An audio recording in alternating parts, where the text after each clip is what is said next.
6, como ustedes pueden ver ahí, definición, epidemiología, etiopatogenia, cuadro clínico, diagnóstico y manejo. La definición es sencilla, ¿no? En realidad es la hemorragia digestiva alta es aquella pérdida de sangre, ¿no? Por encima del ángulo de Treis, ¿no? A nivel del tubo digestivo. Eh, Recordando que el ángulo de Treis es la unión del duodeno con el yeyuno, ¿no? Entonces, todo sangrado del tubo digestivo por encima del ángulo de Treis se va a denominar hemorragia digestiva alta. Ahora bien, la hemorragia digestiva tiene dos formas de presentación. Una es aquella manifiesta, también llamada aguda, y hay otra que es una presentación de tipo oculta o también conocida como crónica. Incluso el tipo de presentación, este es una forma también de clasificar la hemorragia digestiva alta. En el transcurso de la exposición, lo que vamos a desarrollar obviamente es la hemorragia digestiva alta aguda. En cuanto a la epidemiología, bueno, es importante recalcar, ¿no? Que esta entidad es muy frecuente en las unidades de emergencia, ¿no? Esto es a nivel mundial. O sea, ustedes cuando tengan la oportunidad de estar o de rotar quizás en emergencia, ya sea ahora en pregrado, tal vez durante el internado, pues van a ver varios casos de esto de hemorragia digestiva, ¿no? Es importante indicar o señalar de que a mayor edad, pues la incidencia se va a incrementar y es mucho más frecuente en el sexo masculino que en el femenino, ¿no? De todos los sangrados digestivos, del tracto digestivo, cerca del 70-80% está o es de origen alto, ¿no? Antes era un gran problema por la mortalidad y movilidad, pero esta en los últimos años se ha ido reduciendo, ¿no? Es un estudio realizado acá en el país donde se observa lo que ya se manifestó, ¿no? Que en este caso el 82% de los sangrados digestivos eran de origen alto, más del 50% eran varones y en el más del 50% de casos se trataba de personas mayores de 60 años, ¿no? Entonces, lo que se manifestó al inicio también es válido para nuestro país, ¿no?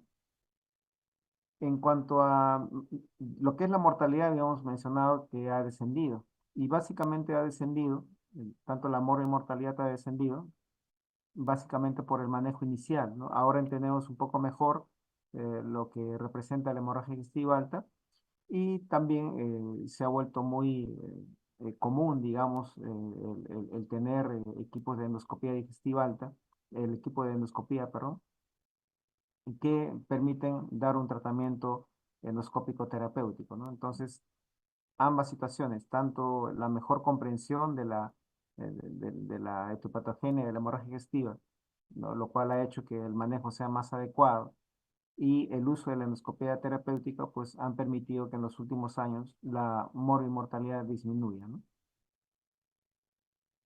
En cuanto a la teología, es diversa, es variada.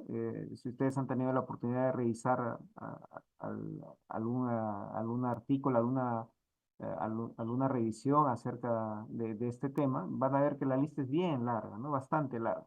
En este caso lo hemos resumido, ¿no? Hemos puesto las más frecuentes en todo caso, ¿no? Y según su localización, en el esófago, pues es frecuente las varices esofágicas, el síndrome de Mayory-Weiss. Mayory-Weiss típicamente se caracteriza porque es un paciente que antes de presentar el sangrado digestivo ha estado cursando con vómitos o arcadas en forma importante, ¿no? En forma intensa, ¿no? Eso hace que se desgarre la unión esófago-gástrica y presente luego un sangrado digestivo alto, ¿no?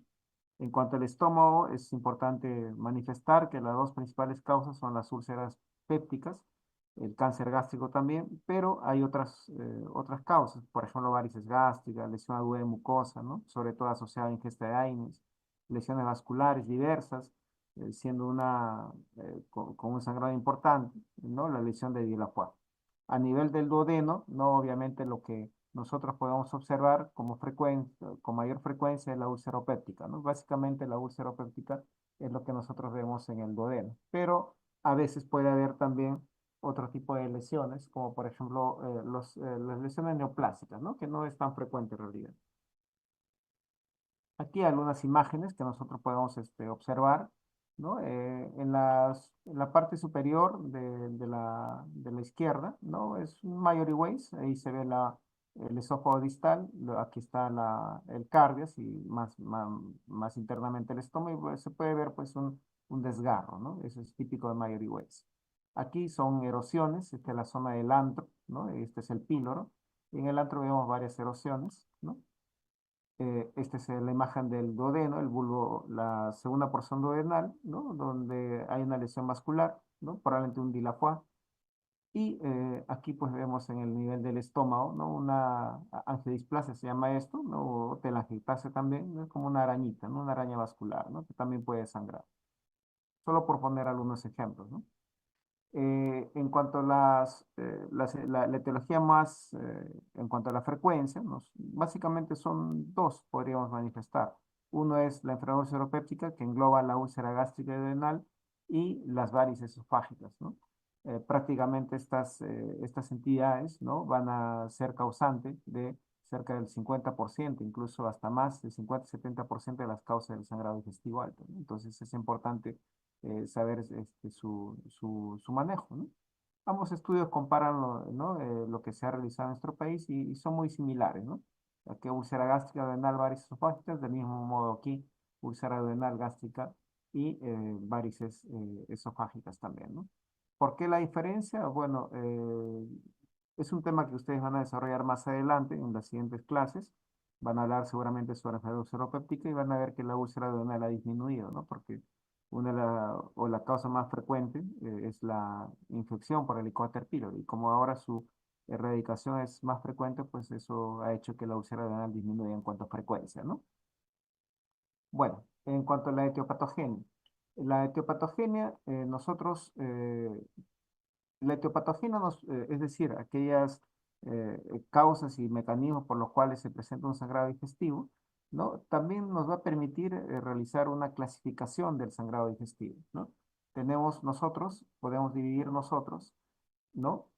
Por la etiopatogenia, ¿no? La HDA varicial y la HDA no varicial. La HDA varicial, ¿no? Siendo quizás el nombre más adecuado, ¿no? Hemorragia digestiva alta por hipertensión portal, ¿no? Va a tener tres principales causas. Una son las varices esofágicas, otras son las varices gástricas y una tercera causa es el sangrado por gastropatía hipertensiva portal. Este último, la gastropatía hipertensiva portal, en realidad no es tan importante porque es raro que una gastropatía hipertensiva portal produzca un sangrado agudo. Sí puede producir un sangrado crónico, pero es muy infrecuente que genere un sangrado agudo, ¿ya? En cuanto a las varices esofágicas y gástricas, esas sí son frecuentes, pero la más frecuente es la hemorragia por ruptura de las varices esofágicas, ¿no? En cuanto a la fisiopatología, lo que nosotros podríamos mencionar que el HDA varicial, ¿no? Se va a presentar por una elevación de la presión en el sistema porta hepático. Y eso es lo que va a generar la ruptura de las varices esofágicas y varices gástricas y el desarrollo de estropatía hipertensiva portal, lo que va a desencadenar en sangrado, ¿no? Mientras que por el otro lado tenemos la HDA no varicial. El HDA no varicial que en realidad reúne a todas las otras causas que no sean por hipertensión portal, ¿no? En la HDA no varical, la causa más frecuente es la enfermedad ulceropéptica, que como he mencionado engloba la úlcera gástrica y la úlcera duodenal. Y como pueden ustedes ver aquí, incluye también a todas las otras causas de hemorragia digestiva, ¿no?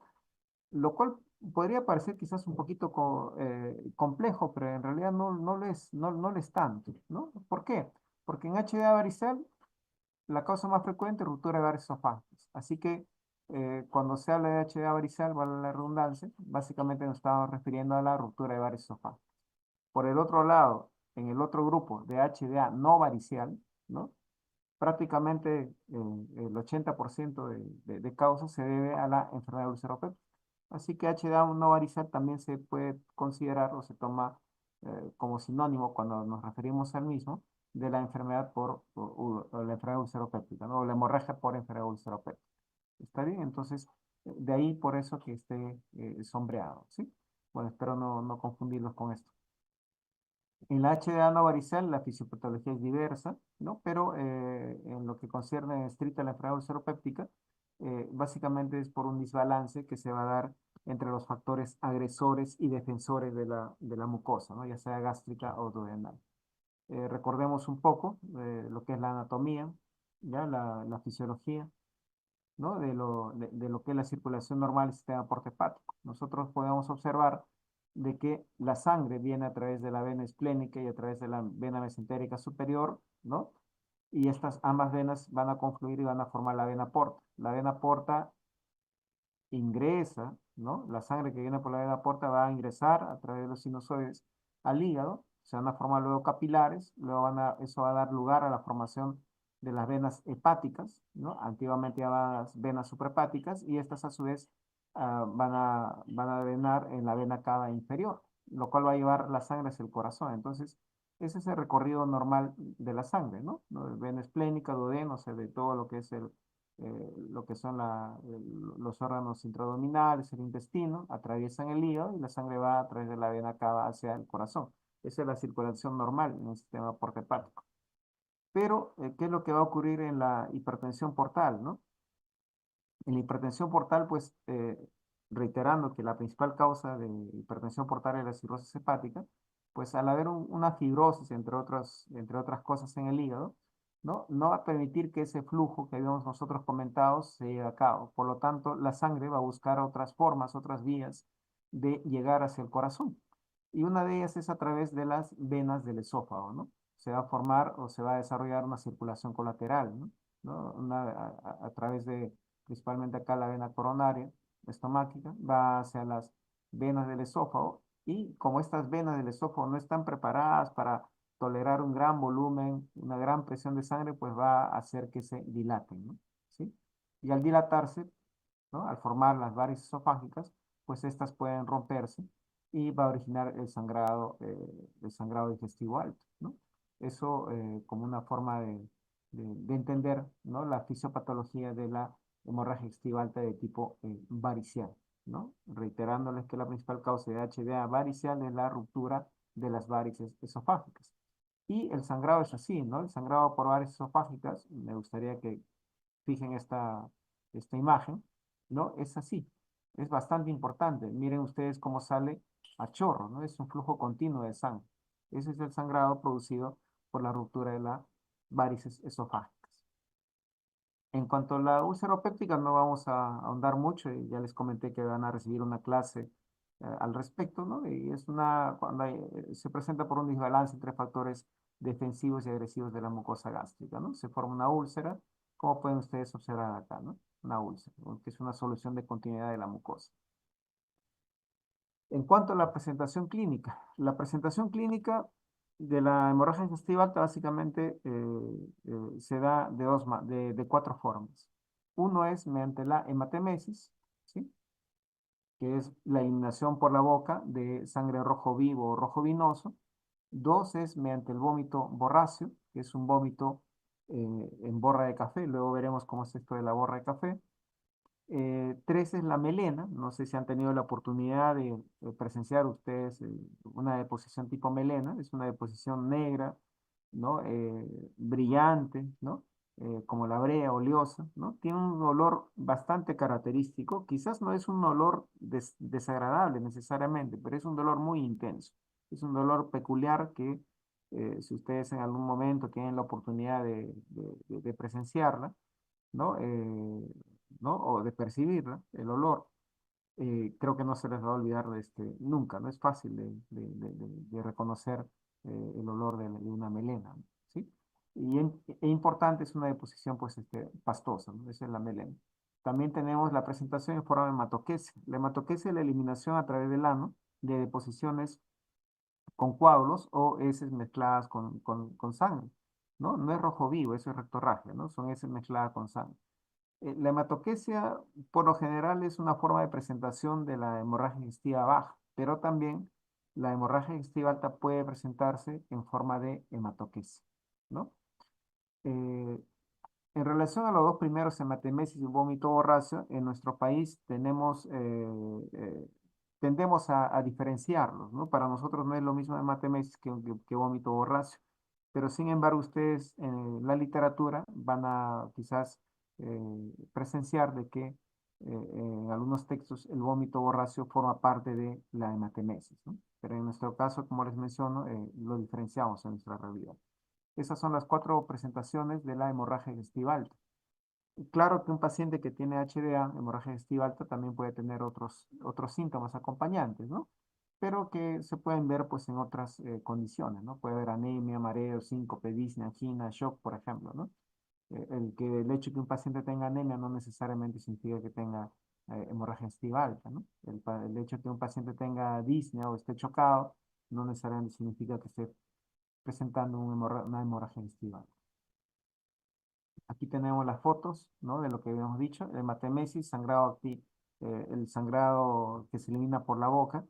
Eh, el reconocer la forma de presentación de la hemorragia digestiva alta nos da datos importantes, porque, por ejemplo, ¿no? En la hematemesis, cuando observo yo hematemesis, ya vale la redundancia, significa que estoy frente a un sangrado activo, o sea, que está sangrando en ese momento, o es un sangrado reciente. Mientras que cuando estoy frente a un vómito borráceo, o sea, una presentación con vómito borráceo, por lo general significa que el sangrado no está activo. O sea, sangró, pero ya dejó de sangrar, ¿no? ¿Sí? En cuanto a lo que es la melena, para que nosotros, o para que un paciente, perdón, presente melena, cuando hay sangrado digestivo alto, mínimo tiene que haber una pérdida de 100 centímetros cúbicos, ¿no? Y tiene que permanecer esta sangre, ¿no? Tiene que permanecer más allá de las 6 horas, ¿no? De 8 a 14 horas según lo que ustedes ven ahí en la diapositiva. ¿Por qué? Porque la melena no es más que el proceso de digestión, de oxidación de la sangre que se ha perdido, y es por eso que adquiere ese color característico, ¿no? Entonces, tiene que haber una cantidad mínima de pérdida y además tiene que haber un tiempo mínimo de permanencia en el tracto digestivo para que se dé el proceso de digestión, el proceso de oxidación, ¿no? En cuanto a la hematoquesia, ¿cómo diferenciarlo? Eh, un paciente que tiene sangrado digestivo alto y que va a cruzar con hematoquesia es un paciente que va a presentar inestabilidad hemodinámica. ¿Por qué? Porque para nosotros observar hematoquesia en HDA significa que el sangrado ha sido masivo, la pérdida de volumen de sangre ha sido importante, tan importante que obviamente no ha permitido que la digestión se dé, se procese o se dé en la sangre que se ha perdido y no se transforma en melena, ¿no? Sino que sale sangre, digamos, sin digerir. Y además hay un proceso de tránsito acelerado, ¿no? La sangre estimula el peristaltismo, entonces ese es otro motivo por el cual cuando hay una pérdida importante de sangre, ¿no? En el tubo digestivo alto, el paciente no va a presentar melena, sino va a presentar hematoquesia, ¿no? Hay una relación que nosotros utilizamos cuando tenemos dudas si estamos frente a una hematoquesia por HDA o hematoquesia por HDA, y es la relación o el índice urea-creatinina, ¿no? Cuando haces esa relación, urea-creatinina, y el resultado es más de 100, es muy probable que estemos frente a HDA. Este valor es un poquito arbitrario, hay diferentes estudios, algunos indican no más de 100, algunos dicen puede ser más de 60, otros dicen más de 80, es variable, ¿no? Pero más de 100 es quizás bastante más característico de una hematoquesia por HDA. ¿Por qué se da esta relación en HDA? Eh, hay eh, ah, hay dos hipótesis. Hay una que menciona que como hay una gran pérdida de sangre, ¿no? Entonces hay también producción de productos nitrogenados que van a pasar la barrera intestinal, y eso va a hacer que la urea se eleve más no la creatinina. Esa es una teoría. Y la otra, ¿no? Menciona de que al, al ocurrir la hematoquesia, una gran pérdida de sangre va a ocasionar en cierto modo cierto hipovolemia, lo cual va a producir que el riñón pues no le llegue tanto volumen de sangre, entonces hay una especie de retención de la urea, ¿no? Entonces son teorías que tratan de explicar por qué en la hematoquesia por hemorragia digestiva alta va a ocurrir una elevación de la relación urea-creatinina, cosa que no ocurre, por ejemplo, en la hematoquesia por HDV. Ahora, no todo lo que sale por la boca, ¿sí? Necesariamente es hematemesis. Y ahí viene nuestro trabajo de nosotros como médicos de determinar si lo que el paciente está presentando o si la eliminación de sangre por la boca del paciente es realmente o no una hematemesis o es otra cosa. ¿Qué otra cosa puede ser? Por ejemplo, una hemoptisis, ¿no? ¿Cómo diferenciarlo? Con un buen interrogatorio. Cuando el paciente te refiere que el sangrado viene precedido o acompañado de tos, ¿no? Probablemente tenga un origen respiratorio y no digestivo, ¿no? La hematemesis, ¿no? Obviamente se va a presentar con arcadas, ¿no? Con náuseas, ¿no? Y que indica que viene del tubo digestivo, mientras que la hemoptisis no, se acompaña de tos. Pero no solamente la hemoptisis puede, ¿no? Puede presentarse con eliminación de sangre por la boca, sino también la epístaxis posterior también, ¿no? En este caso, el paciente va a referir que simplemente nota que se llena la cavidad oral de sangre, ¿no? No está acompañado ni precedido de tos, ni tampoco de náuseas ni arcadas, ¿no? Como menciona ahí, sin tos ni náuseas ni arcadas. Y también sería importante mencionar la gengiburragia también. Esto sobre todo en pacientes que presentan coagulopatías, ¿no? Por ejemplo, o trastornos hematológicos como aplasia medular, por ejemplo, el paciente va a eliminar sangre por la boca, ¿no? Y simplemente tienes que decirle que abra la boca y vas a evidenciar sangrado por las encías, ¿no? En cuanto al vómito borráceo, es importante diferenciarlo de otra entidad que es muy parecida, que es el vómito porráceo, con P, ¿no? En el vómito porráceo, ¿sí? Lo que va a eliminar el paciente es un contenido verde oscuro. Y el vómito porráceo no hace referencia o no hace alusión al sangrado por el tubo digestivo, sino podría tratarse de una obstrucción intestinal alta. Entonces es muy importante diferenciar eso. El vómito borráceo del vómito porráceo, que no es lo mismo. También se da la pseudomelena, ¿no? La pseudomelena, como ustedes ya podrán inferir, no es una melena verdadera, ¿no? Es una deposición negra que parece melena, pero en realidad no es melena. Recuerden que melena es producto de la digestión de la sangre que se ha perdido en el tubo digestivo. La pseudomelena puede darse por ingesta de ciertos fármacos, como por ejemplo el bismuto, ¿no? El famoso bismutol, ¿no? El de marca. Eh, no sé si alguno de ustedes ha tenido la oportunidad de tomarlo, pero es un jarabe rosado, pero a pesar que sea rosado, cuando uno lo ingiere, hace que las deposiciones salgan oscuras, salgan negras, ¿no? A veces de un color grisáceo, grisáceo oscuro. También los suplementos de hierro, ¿no? Los multivitamínicos que tienen hierro, o propiamente el hierro, los suplementos de hierro, que algunos pacientes pueden tomar, ingerir, también va a producir una pseudomelena. Ciertos alimentos también, ¿no? Cuando hay consumo de sangrecita o alimentos que tengan alto contenido de sangre, ¿no? Como las vísceras de los animales, también puede producir que la coloración de las heces sea oscura, pero no que tenga las características de una melena verdadera, ¿no?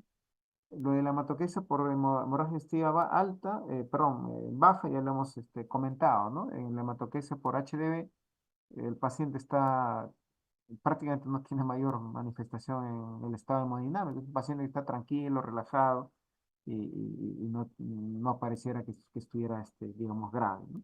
¿Sí? Eh, Reitero, ¿no? La diferenciación entre borracio y porracio, ¿ya? Borracio es como la borra del café. Cuando ustedes han tomado un café recién pasado, van a notar que en la taza o en el recipiente en el cual han preparado su café, ¿no? Se sedimenta un producto un poco negro, ¿no? Negruzco. Esa es la borra del café. Mientras que porracio hace alusión al puerro, ¿no? Que es sinónimo también del poro, ¿no? Es un verde, no tan claro como esto, en realidad es un verde mucho más oscuro, ¿no? Entonces es importante diferenciar lo que es borráceo de porráceo. Y la hematoquesis, nuevamente insistimos con eso, ¿ya? Porque ustedes probablemente se van a enfrentar a pacientes que tienen hematoquesis. Entonces, en la hematoquesia por HDA, como se asume que hay una gran pérdida de sangre, gran pérdida de volumen, el paciente va a lucir mal, ¿no? Va a estar con alteración del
Aló, ¿me escuchan? Sí, Hola. doctor. Sí, se lo escucho. A ver, me llama la atención que se cortó la presentación y nadie se ha dado cuenta, creo. ¿Están ahí o no están ustedes ahí? Sí, doctor. Están, seguro que están ahí. A ver, ¿qué han entendido ahora, hasta ahora lo que he estado hablando? ¿Mm? ¿Algún comentario hasta ahora de lo que se ha presentado?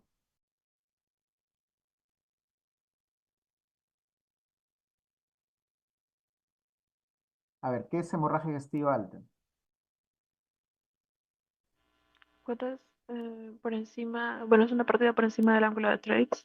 Ya, muy bien, por encima del ángulo de Trace, ¿no? ¿Y el ángulo de Trace, a qué denominamos? ¿Ah?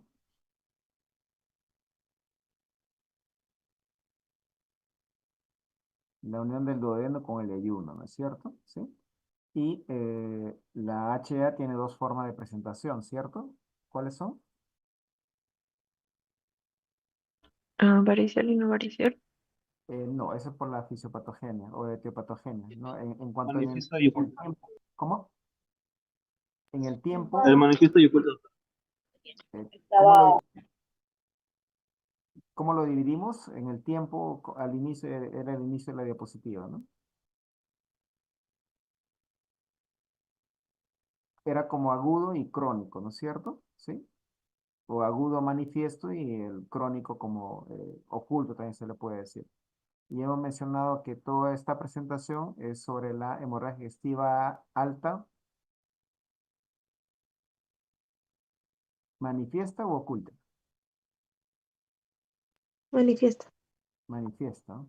Bueno, y creo que la que está fallando es mi máquina, me parece. Bueno, ah, bueno, bueno, manifiesta, ¿no? Y la hemorragia digestiva alta tiene, clínicamente tiene cuatro formas de presentarse, ¿cierto? ¿Cuáles son?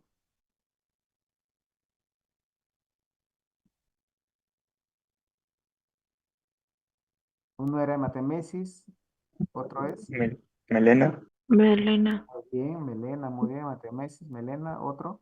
Vómito borracio. Muy bien, vómito racio con B, muy bien. ¿Qué más? Y Hemate. hematoquesia.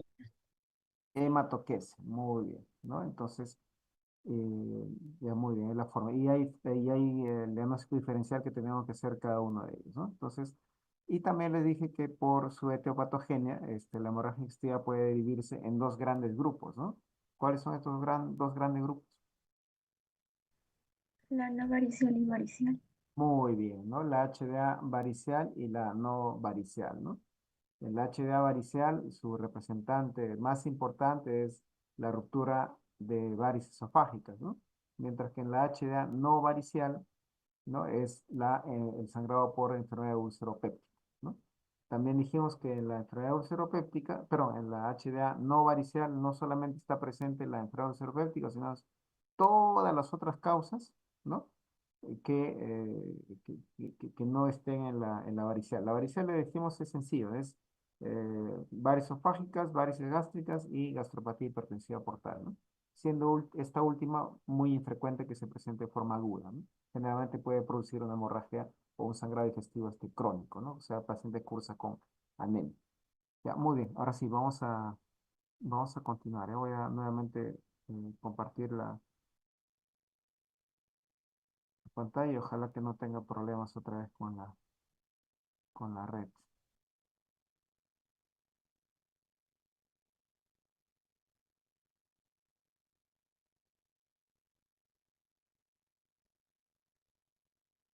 Mm, Ya, ahora sí. Se ve, ¿cierto? Sí, sí se ve. Ya, muy bien. Ya vamos a continuar. Mm,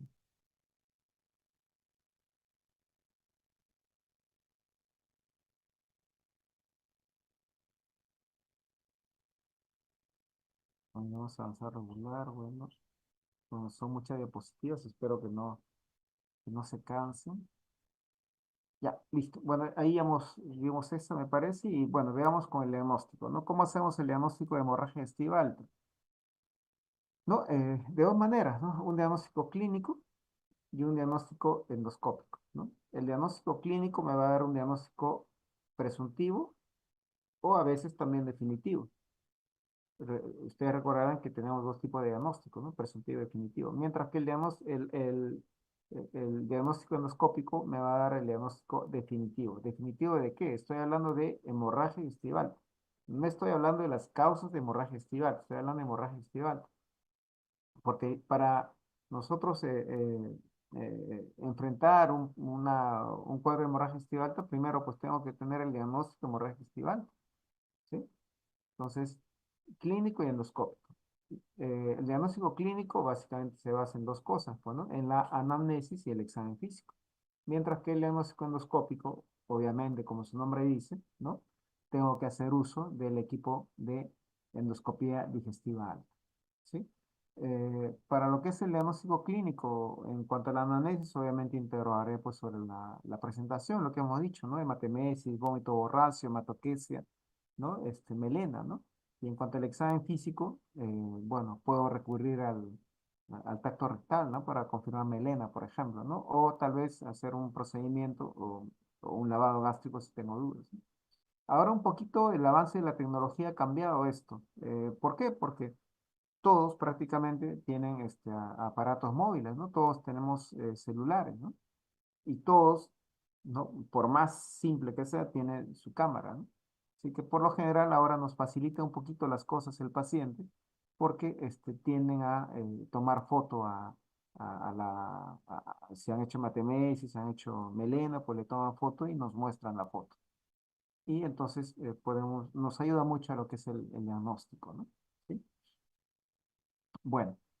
En cuanto al diagnóstico etiológico, o sea, ya sé que estoy frente a un cuadro de hemorragia estival. Ahora lo que quiero hacer es el diagnóstico etiológico. O sea, ¿cuál es la causa? ¿Es ruptura de varices? ¿Es una úlcera gástrica?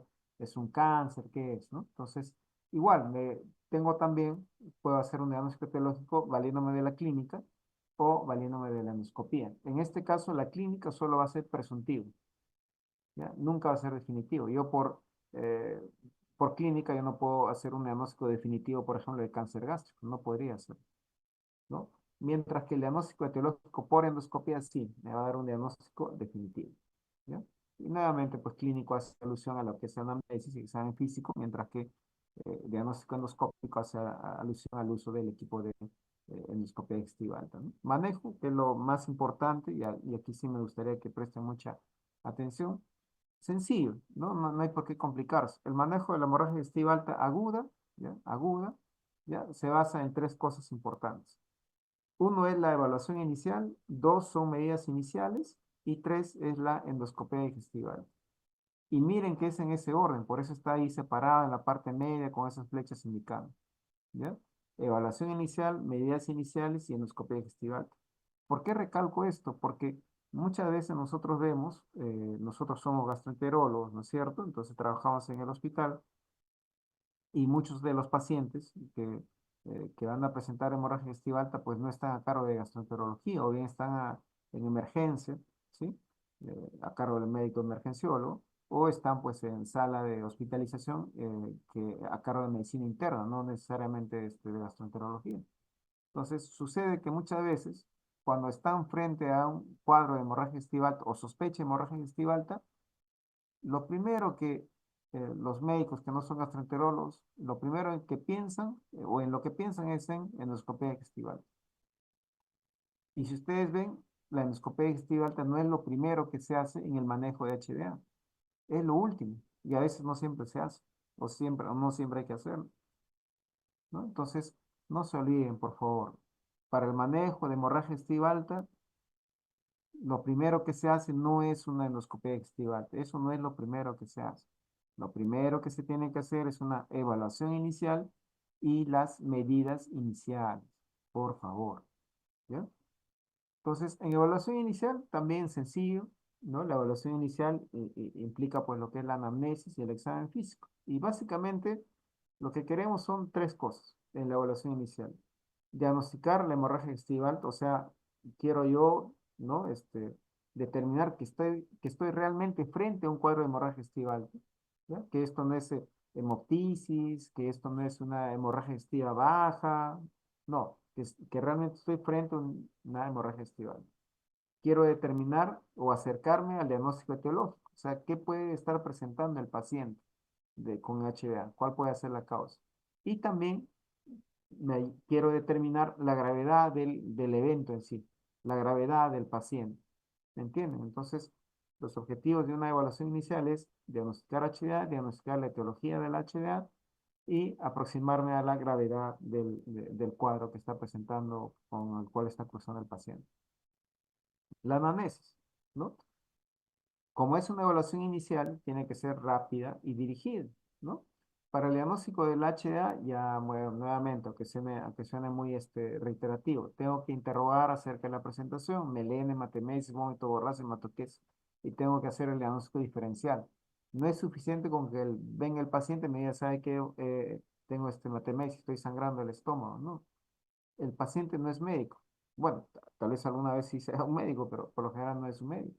Entonces, el paciente no sabe diferenciar que el sangrado de la boca no por la boca, ya no necesariamente tiene un origen en el tracto digestivo.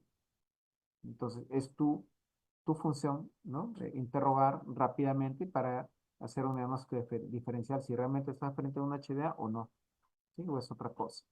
En cuanto al diagnóstico etiológico, son preguntas rápidas también, ¿no? No hay que, cuando yo sospecho de enfermedad seropéptica, bueno, habrá que preguntar si ha estado ingiriendo AINES, si tiene antecedente quizás de una enfermedad seropéptica previa, o si cursa con dispepsia, ¿no? Considerando dispepsia como el ardor o disconfort en epigastra asociado a la ingesta de alimentos. Si sospecho de HDA por hipertensión portal, ya sea por varices, por ejemplo, esofágica, ¿no? Veré si tiene antecedente de cirrosis hepática, si es alcohólico, tal vez tenga un antecedente de alcoholismo, ¿no? Cáncer gástrico y llenura precoz, la edad, se baja de peso, ¿no? Y bueno, también hay pacientes que usan anticoagulantes por alguna enfermedad de fondo, entonces habrá que preguntar rápidamente si usa, qué enfermedades tiene y si usa algún anticoagulante, ¿no? La presunción de gravedad también tiene que ver con la forma de presentación. Ya hemos dicho que para que haya hematoquesis tiene que haber una hemorragia masiva. Por lo tanto, si un paciente viene con hematoquesis, estoy frente a un cuadro grave, ¿no? Si el paciente viene con un sangrado de vómito borráceo, bueno, no me asustó tanto. Digo, probablemente no está activo, ¿no? Si viene con melena, del mismo modo, ¿no? Melena, ya sé que para que se presente como tal, pues el sangrado generalmente ha sido más allá de las 8 horas. O sea, si sangró en forma activa puede ser 8 horas, pero no en este momento, ¿no? Me deja tranquilo, ¿no? Hematemesis sí significa que puede estar sangrando en forma activa en ese momento, o que recientemente ha estado sangrando en forma activa también. Entonces, la forma de presentación no solo me ayuda al diagnóstico de la hemorragia digestiva alta, sino también me ayuda con la presunción de gravedad del cuadro que está presentando el paciente, ¿no?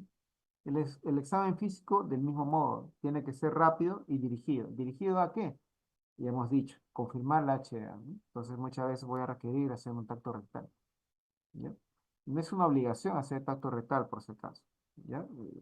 ¿No? Si tengo dudas, lo tendré que hacer.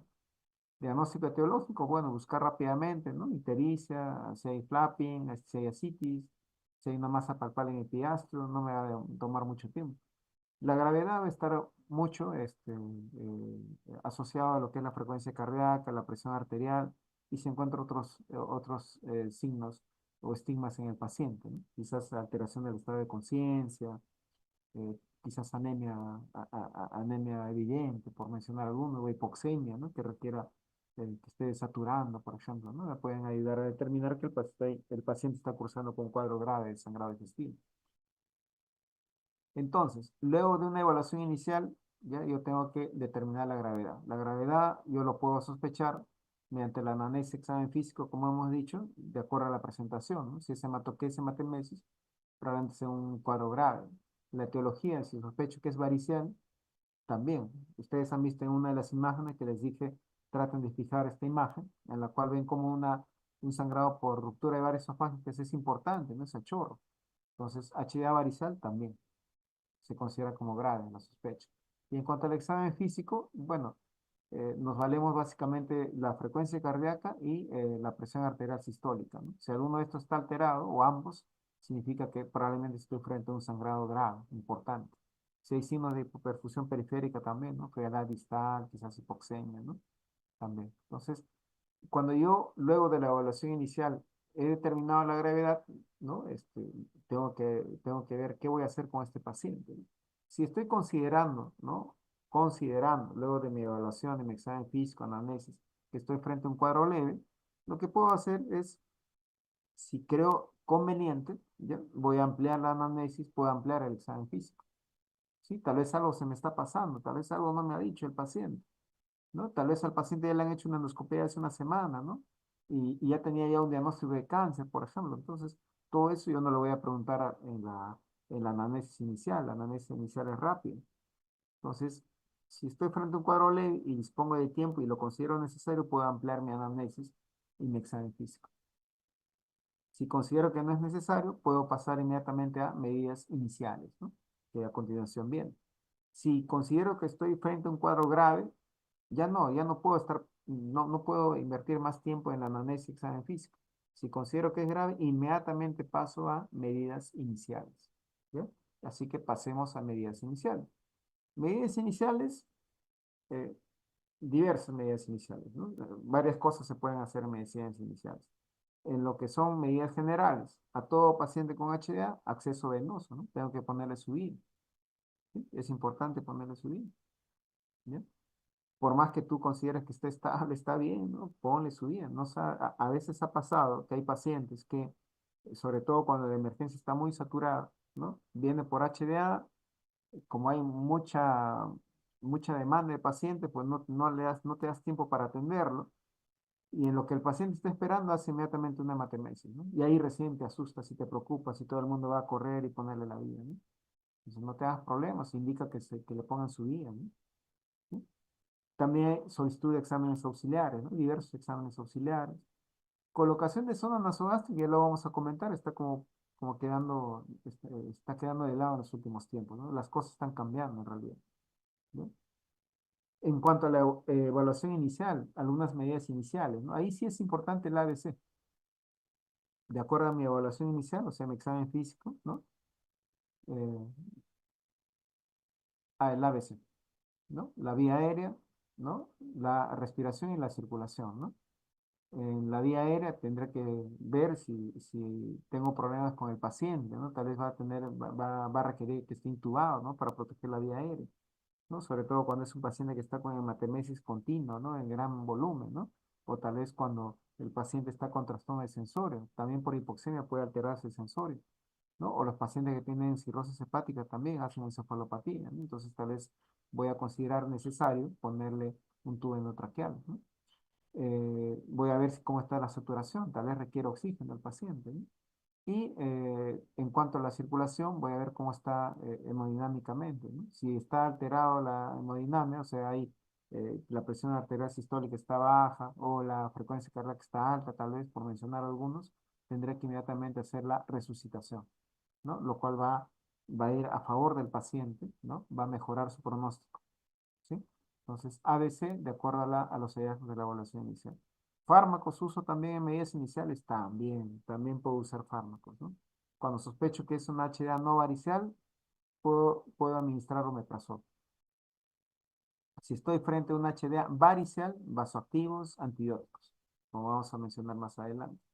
También puedo considerar porcinéticos, ¿no? Los procinéticos es una forma de ayudar a que el estómago, ¿no? Esté limpio y que favorezca una buena evaluación mediante la endoscopía, ¿no? ¿Sí? Sí, de acuerdo ya al resultado de exámenes auxiliares, veré si es necesario transfundir tal vez sangre u otros, o plasma fresco, plaquetas tal vez, ¿no? Entonces son medidas iniciales. ¿Sí? Y hablemos un poco no todos, no se asusten, ya, algunos de lo que hemos mencionado. El acceso venoso periférico, sí, ¿no? Tiene que ser, tenemos que ponerle la vía, ¿no? Idealmente tiene que ser de buen calibre, puede ser uno o dos vías, no hay ningún problema. De inicio, poner un catéter venoso central no es una obligación, ¿ya? Poner un catéter venoso central puede ser un poco dificultoso. ¿ya? Toma tiempo, ¿no? Puede ser riesgoso. Entonces, lo prioritario es poner el acceso venoso. Y ya después, si consideras necesario, el acceso venoso central, ¿no? En cuanto a exámenes auxiliares, son diversos exámenes que uno puede solicitar. Indispensable lo que está subrayado. Grupo sanguíneo y factor. Ha pasado, aunque suene a broma cruel, que a un paciente le han pedido ese hemograma para ver la hemoglobina hematocrito y no tenía grupo sanguíneo. Sale con una hemoglobina de 5, quieren transfundir y oh sorpresa, ¿no? No hay grupo sanguíneo. Entonces, siempre se pide grupo sanguíneo y factor, siempre. ¿Ya? Y obviamente la hemoglobina hematocrito, ¿no? La hemoglobina hematocrito acompañado de las plaquetas y leucocitos, el hemograma completo en general, ¿no? Recordar que la hemoglobina hematocrito, cuando recién se ha presentado el sangrado digestivo, probablemente no arroje el valor real, ¿no? Porque hay hemoconcentración. Y luego de unas horas que le vuelves a tomar, ha bajado, tiende a descender el valor de la hemoglobina hematocrito, ¿no? Puedes pedir perfil hepático también, quizás, ¿no? Cuando estás sospechando cirrosis hepática, creatinina, cuando tienes tal vez dudas si estás frente a una hematoquesia por HDA o hematoquesia por HDB, o también si quieres valorar cómo está la función renal, ¿no? Si estás frente a un cuadro de sangrado digestivo importante, ¿no? Una ecografía también te puede ayudar a la presunción diagnóstica, ¿no? Diagnóstico de cáncer, de cirrosis hepática, por ejemplo. O sea, y nos quedamos cortos, ¿no? Ahí puedes agregar incluso glucosa, puedes agregar electrolitos y otros exámenes más incluso, ¿no? Sí, pero lo que sí no debe faltar es tu grupo sanguíneo y factor y tu hemoglobina hematocrito. No debería faltar eso en la solicitud de tus exámenes auxiliares, ¿no? Mencionábamos acerca de la zona nasogástrica, ¿no? Como ahí menciona, cada vez está en desuso, ¿ya? Incluso se cuestiona su utilidad, ¿no? Entonces, por lo general ya no lo usamos. Eh, pero mucho va a depender de dónde te encuentras tú laborando o dónde estés tú trabajando, ¿ya? Porque la zona nasogástrica, con o sin la realización del lavado gástrico, es útil para varias cosas, por ejemplo, para el diagnóstico de HDA, ¿no? Tú no sabes si el paciente realmente ha tenido HDA o no ha tenido HDA, viene y te dice, ¿sabes qué? He vomitado algo oscuro. Pero ¿cómo era? No sé, era oscuro, pues, era algo oscuro, ¿no? Entonces ahí tal vez un lavado gástrico te puede orientar si confirma que es un vómito borracio, ¿no? ¿Sí? O quién sabe, tal vez encuentra sangre rojo vivo, ¿no? O con coágulos también. También se puede valorar la actividad, ¿no? Entonces ya tú sabes que estás frente a un HDA, pero tú quieres saber si estará sangrando en ese momento activamente o quizás sangró, pero en ese momento ya dejó de sangrar, ¿no? Entonces le pones una sonda para ver el retorno, ¿no? O sea, ¿cómo es el retorno? ¿Sale rojo vivo? ¿Sale borráceo? ¿No? Si es borráceo ya no está sangrando, si sale rojo vivo, probablemente tiene un sangrado activo, ¿no?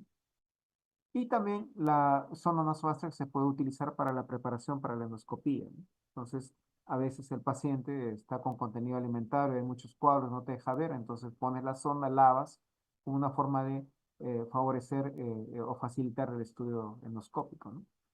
Dice acá en desuso cuestionado, yo te diría que va a depender, como te repito, de dónde te encuentres. Por ejemplo, en el hospital donde yo laboro, hace muchos años atrás ya, cuando no era frecuente hacer un estudio endoscópico porque no había turnos durante todo el día, ni tampoco había equipos disponibles las 24 horas. Entonces era muy importante valorar la actividad y ahí era frecuente que tú ordenaras colocar la sonda nasogástrica y ver el retorno, ¿no? Incluso muchas veces tú mismo ponías la sonda en el momento, ¿no? Pero ahora que tenemos la facilidad de contar con equipos de endoscopía a las 24 horas, como que el poner la sonda queda de lado, ¿no? En este momento, en la realidad actual, ¿no? Y acá pues menciona, ¿no? Varias cosas, perdón, varias cosas, ¿no? Entonces, cuestionamiento, ¿no? Que no necesariamente que salga el líquido claro por la zona significa que no esté sangrando. Si es un sangrado duodenal, puede que salga normal el retorno, ¿no? ¿Sí? Como dice ahí, realmente cambia el manejo del paciente, ¿no? Como les digo, eso va a depender si tú tienes disponibilidad o no de equipo de endoscopía, ¿no? Para hacer el procedimiento.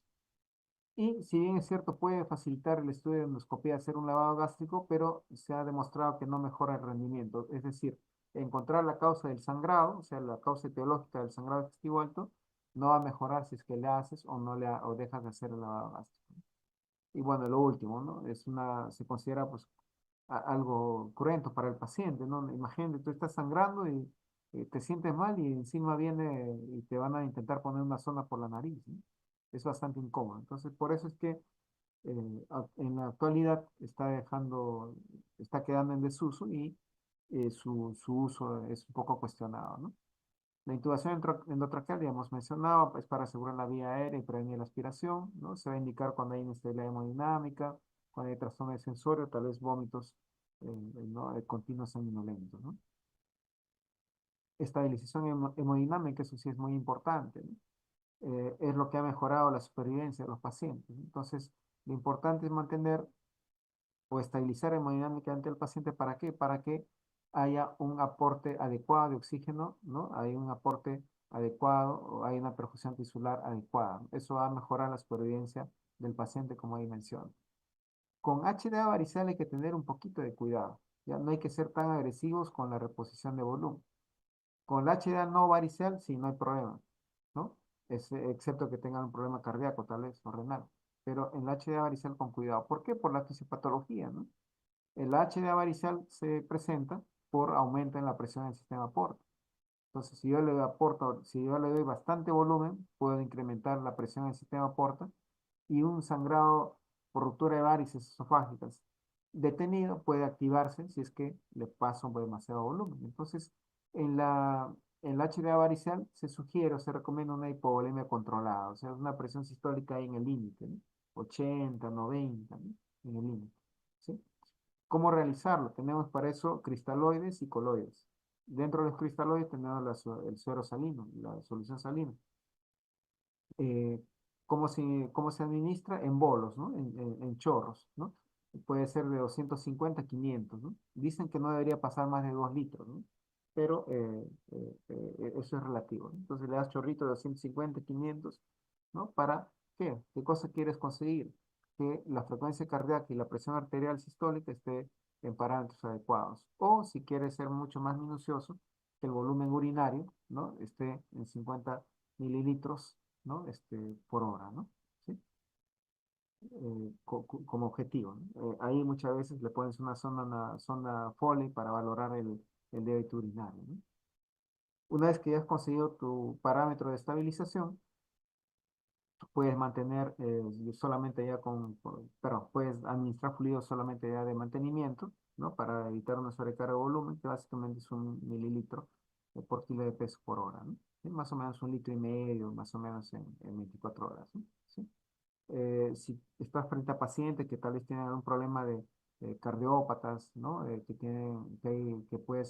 Tienes temor de ocasionar una sobrecarga de volumen, pues puedes administrar coloides como la poligelina, ¿no? El lactato de Riñer ha demostrado mayor beneficio, es un cristaloide, pero no es de uso frecuente en el país por su costo, ¿no? ¿Qué hacer si no responde? Dice, pregunta, ¿no?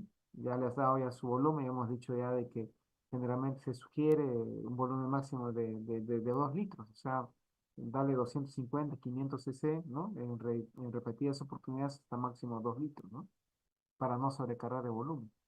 ¿Qué hacer si no responde? Bueno, puedes optar por continuar con la reposición de volumen, pues valorar, transfundir sangre, ¿no? No necesariamente esperar resultado del hemoglobina hematocrito, ¿no?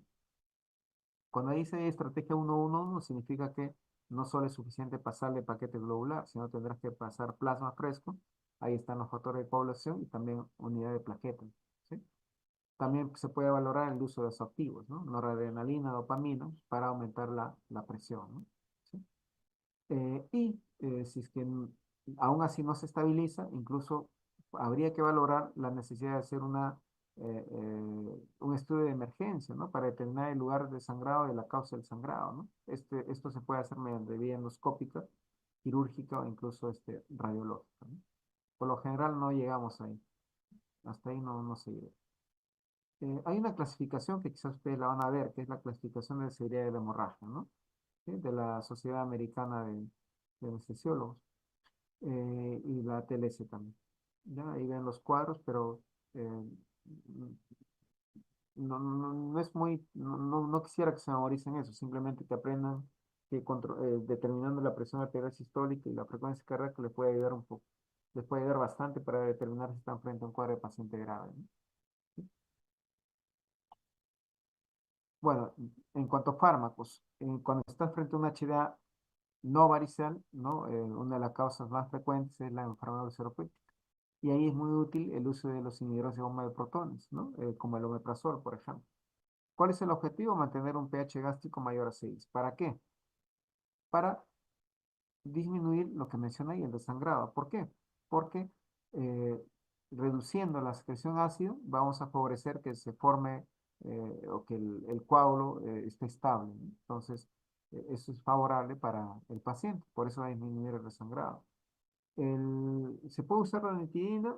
Es cuestionable. ¿Por qué? Porque la retina, a pesar que pueda lograr un pH gástrico mayor de 6, ya este no se sostiene en el tiempo. Por eso es controversial el uso de la ranitidina. Pero del mismo modo, depende de tu realidad. Si tú estás en un lugar, yo no sé si ustedes van a hacer serum o no. Si estás en un lugar alejado, no tienes omeprazol, solo tienes ranitidina, ya, pues tendrás que ponerle ranitidina, ¿no? ¿Sí? Entonces, el omeprazol va a favorecer la estabilización del coágulo, disminuyendo la posibilidad de resangrado. Es importante manifestar que los inhibidores de bomba de protones en la HA no varicel no controla el sangrado. O sea, el sangrado no va a ceder porque porque tú le administras el omeprazol. El omeprazol lo que hace es estabilizar el coágulo una vez que ha cedido el sangrado digestivo por enfermedad ulceropética. La forma de utilizar, el omeprazol viene en ampollas de 40 miligramos.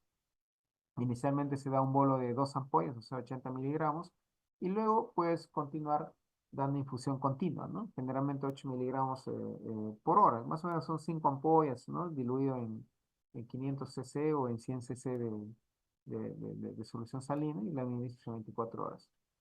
Pero el hecho que no haya disponibilidad suficiente de lo que son bombas de infusión ha hecho que se use con bastante frecuencia en horario, o sea, 40 miligramos cada 12 horas.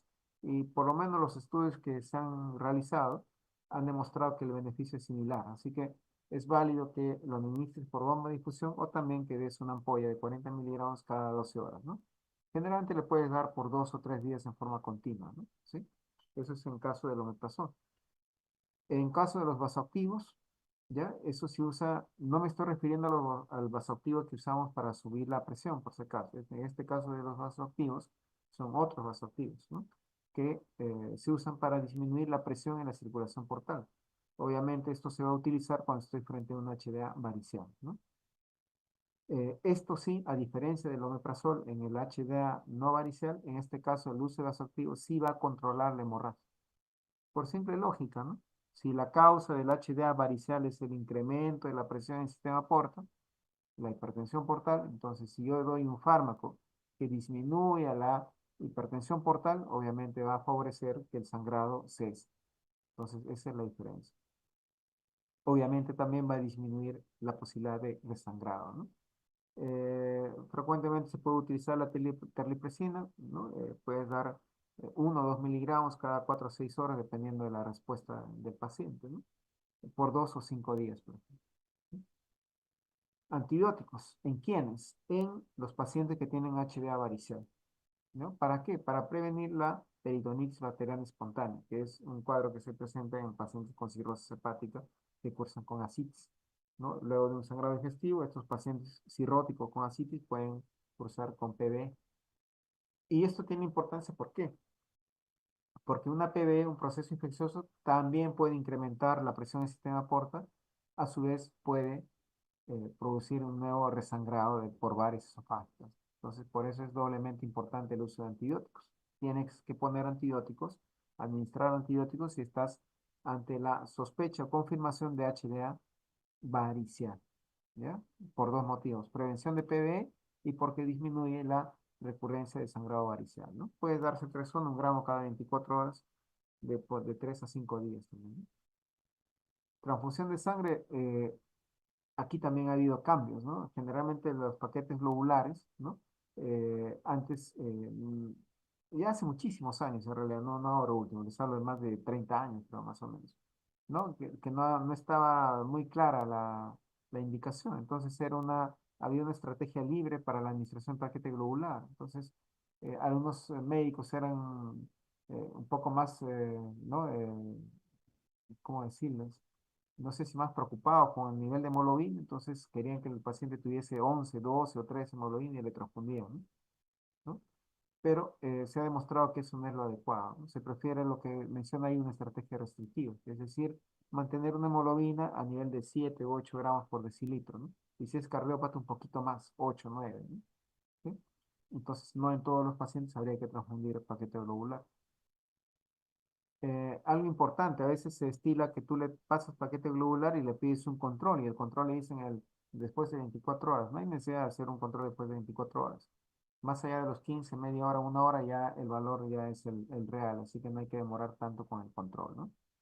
El plasma fresco congelado se puede administrar si es que el paciente está con sangrado activo que no cesa y se ha evidenciado que hay una alteración en el INR, ¿no? El TP.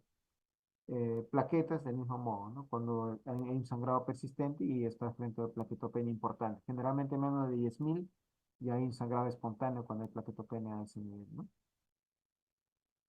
Entonces, ya falta poco, ¿ya? No se me duerman. Importantes, medidas iniciales. Igual que en la evaluación inicial. En medidas iniciales, ¿qué es lo que tengo que hacer? Determinar, estratificar la gravedad del paciente, ¿no? Al final es eso. O sea, ya he dado las medidas iniciales para rescatar al paciente, pero ahora tengo que ver, estratificarlo, ¿no? ¿Cuál es el riesgo? ¿Para qué? Para pasar al siguiente paso, para determinar qué voy a hacer con este paciente, qué conducta voy a seguir. Entonces, para ello hay diferentes escalas, ¿no? Hay la escala de Bradford, por ejemplo, ¿ya?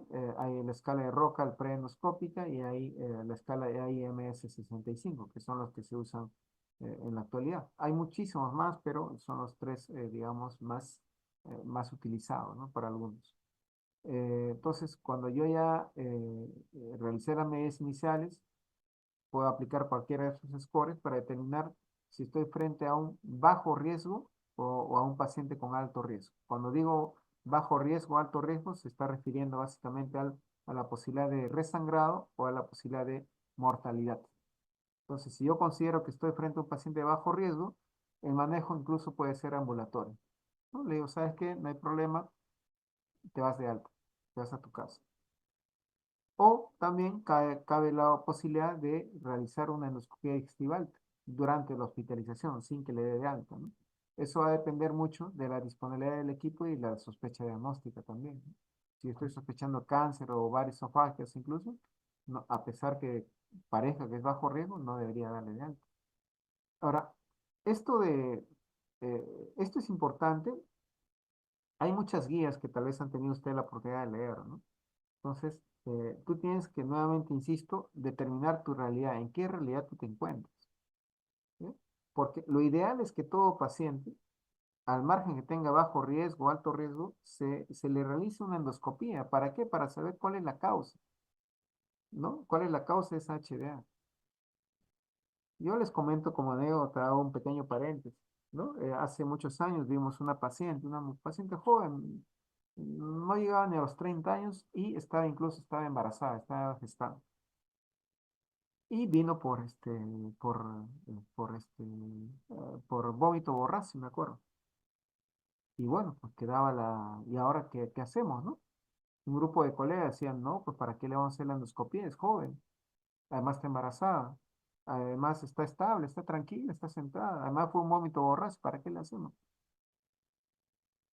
Pero había la oportunidad de hacerlo. O sea, teníamos tiempo, teníamos el equipo, se le preguntó, "Y si tienes tiempo, si tienes el equipo, ¿por qué no hacerle, no?" Me pregunto. Y se le mencionó, se le explicó a la paciente los riesgos, dijo no hay ningún problema, era una paciente muy colaboradora. La única condición que puso es, me hacen la endoscopia alta, pero sin sedación, nos dijo. No quiero que me seden, solo me ponen el spray en la garganta, que es la lidocaína, para adormecer la garganta y disminuir el reflejo tusígeno, el reflejo emético, y no hay problema. Y sí, se dejó hacer. Y oh sorpresa, ¿no? Era joven y todo, pero tenía un cáncer de fondo gástrico, lamentablemente, ¿no? Entonces, de ahí la importancia, ¿no? De ahí la importancia de hacer endoscopía en realidad a todos los pacientes que tienen hemorragia estival. E incluso en algunos países, ya quizás un poco más desarrollados o con mayor ¿no? Disponibilidad de medios, ¿no? Hacen a todos endoscopía y colon incluso con la sola sospecha de sangrado digestivo, ¿no? Entonces va a depender mucho en la realidad donde te encuentres. En nuestro país, a veces los servicios de emergencia están muy saturados. Entonces, si tú ya te faltan pocos años para el internado, ¿no? Quizás estás de guardia, estás en la emergencia, tienes toda la sala llena de pacientes, ¿no? No hay ni una silla, ni siquiera camilla, no hay ni una silla para sentarse. Entonces, probablemente vas a considerar ahí, tal vez, decirle, ¿sabe qué? Usted estamos considerando bajo riesgo su manejo ambulatorio, ¿no? Pero como te vuelvo a repetir, si hay la posibilidad de hacerle la endoscopía, ¿no? Tiene que hacerse la endoscopía, ¿ya? Cuando es alto riesgo, ahí sí no hay pregunta que hacer. Cuando es alto riesgo, tiene que pasar directamente a una endoscopia digestiva alta. ¿Está bien? Entonces, eh, ahí está la escuela de Blackford. No es necesario que ya lo memoricen. Ustedes en esta generación tienen una gran ventaja, ¿no? La tecnología está avanzando, ahora se habla mucho de la inteligencia artificial, se habla mucho de las calculadoras, ¿no? Y probablemente ustedes tienen esa ventaja, ya no tienen que memorizar todo esto, ¿no? Abren su celular, ¿no? Su tablet, y ahí hay estas calculadoras. Simplemente asignas valores y te indicará su riesgo, ¿no? Entonces, menos de 2 puntos es considerado bajo riesgo, ¿no?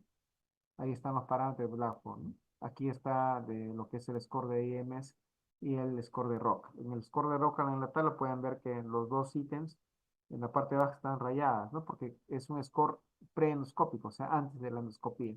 Y los dos últimos ítems para para asignar puntaje requieren la realización de la endoscopía, ¿no? Y ya falta poco, nos vamos a la endoscopia digestiva alta. La endoscopia digestiva alta puede ser diagnóstica o puede ser terapéutica, ¿ya?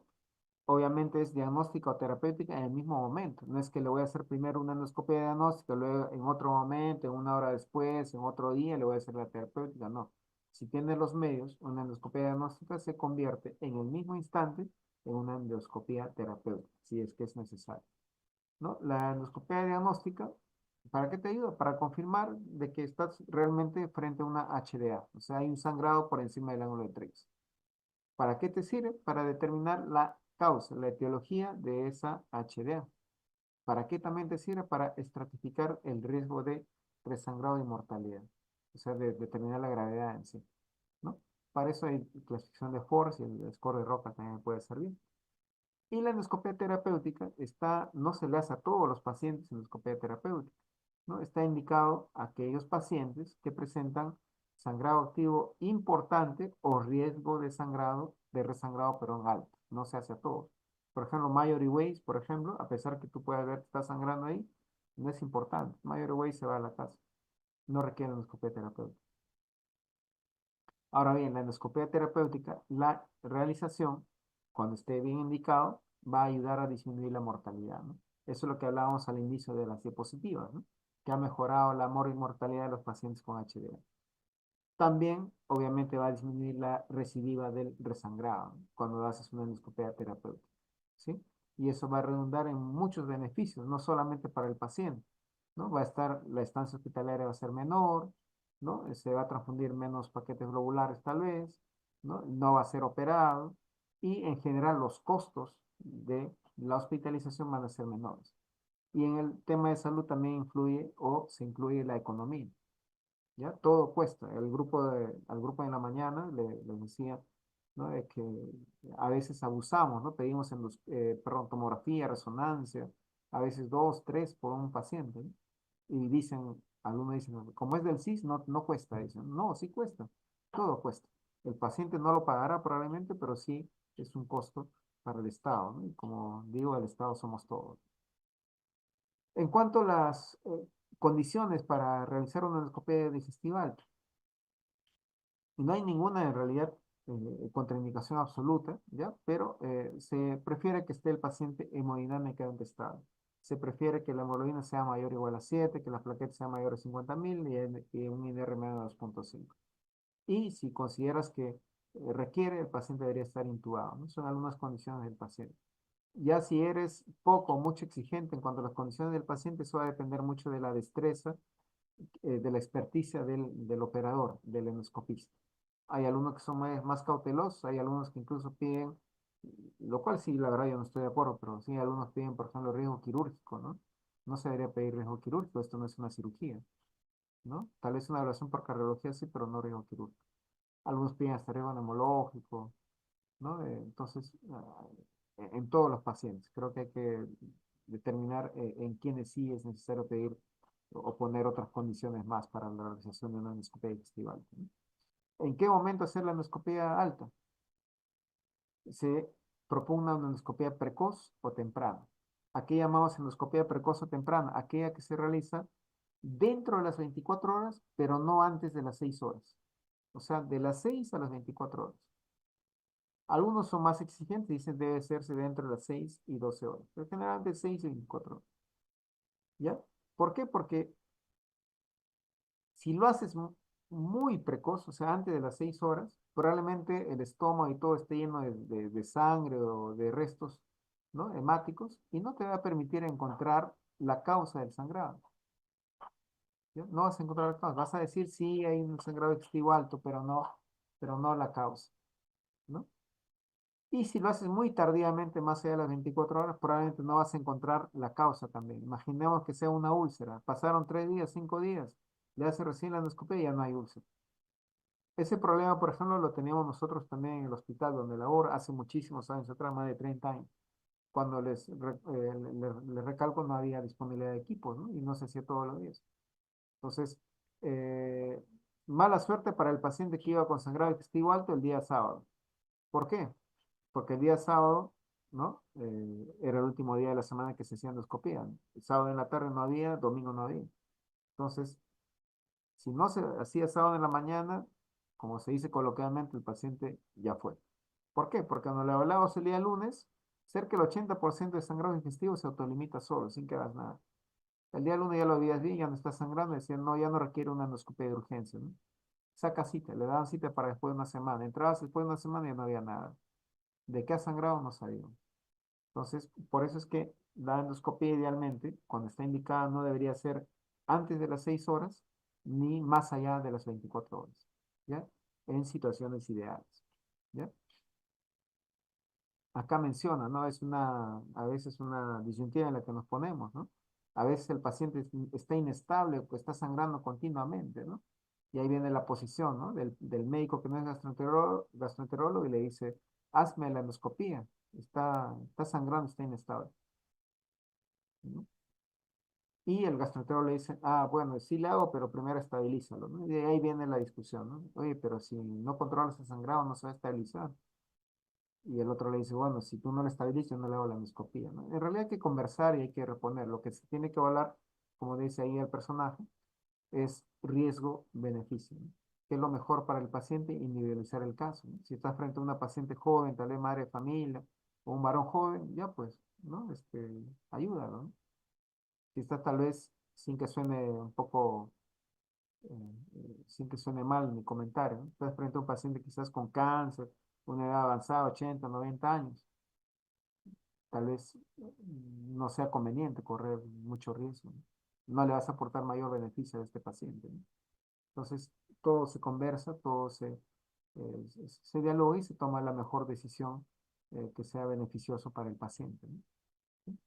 ¿Por qué? Porque miren las complicaciones que puede haber. Una endoscopia es simple, probablemente a alguno de ustedes ya le deben haber hecho una endoscopia y puede haber muchas cosas.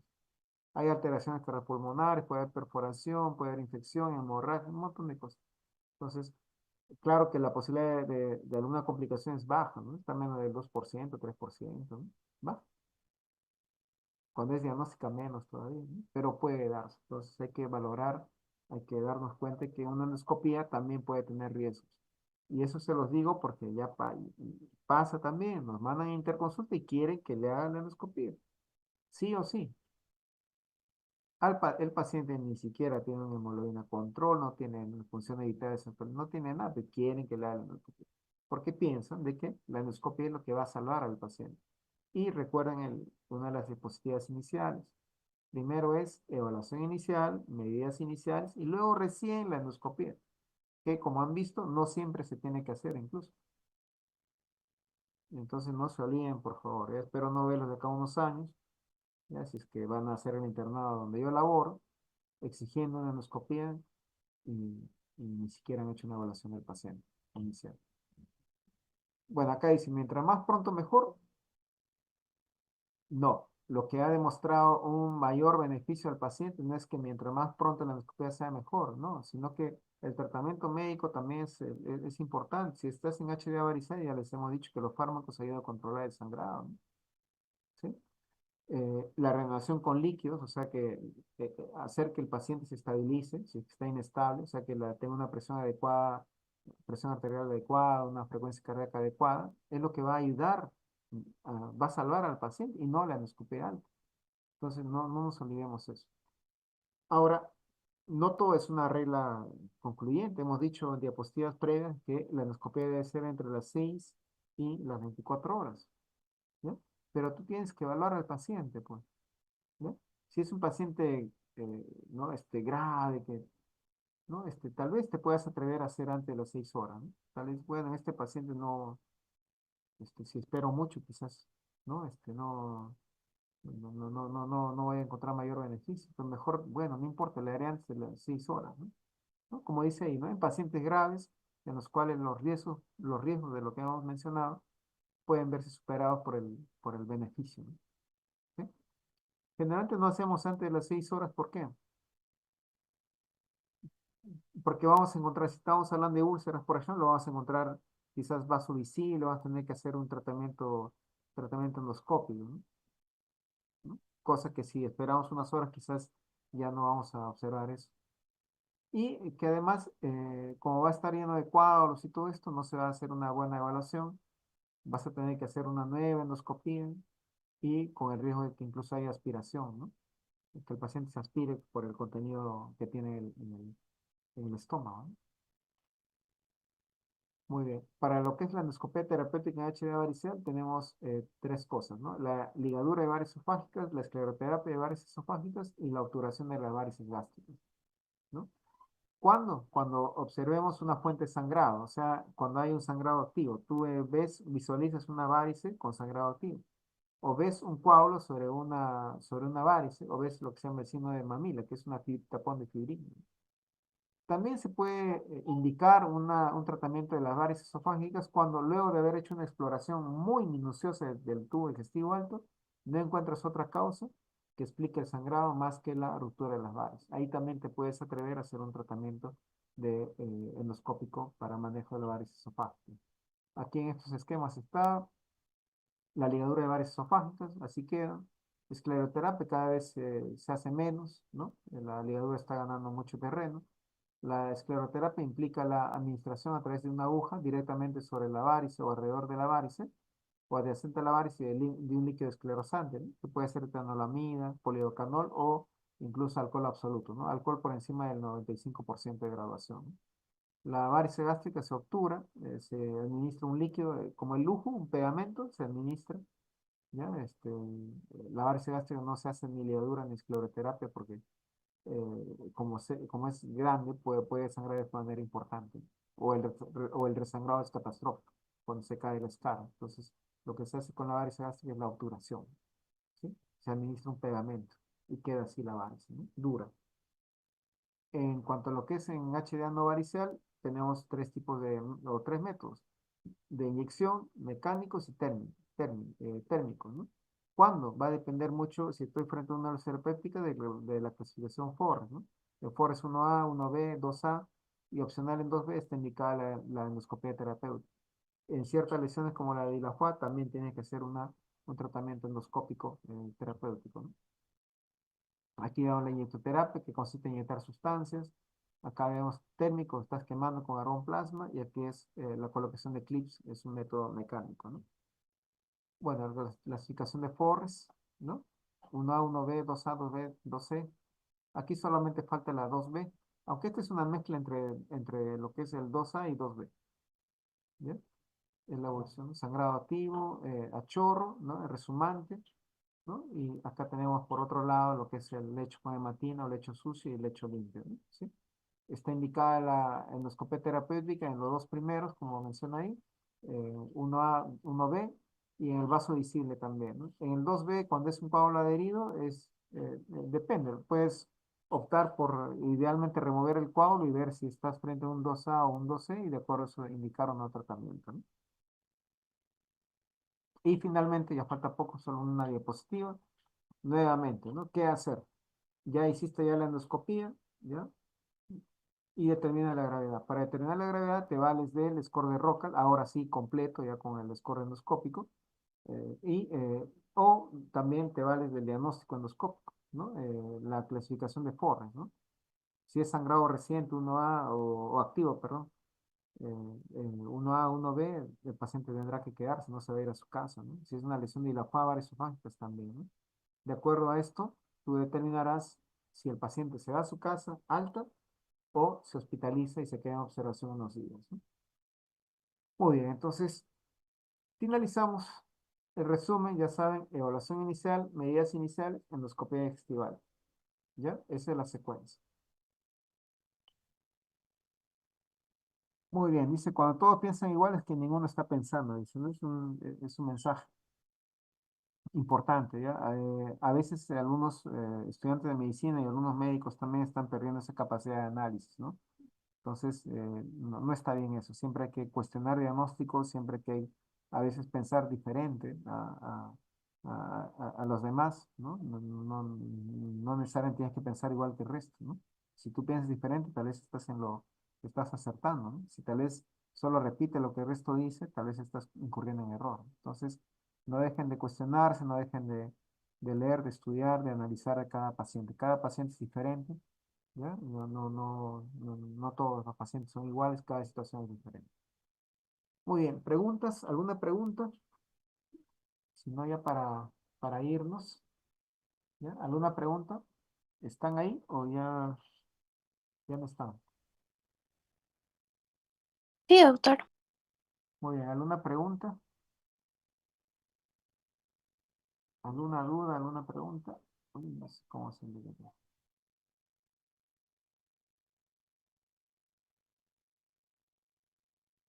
Todo claro, doctor. Ya, ¿seguros? ¿Todo claro?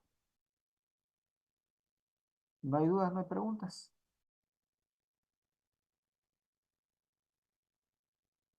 ¿No?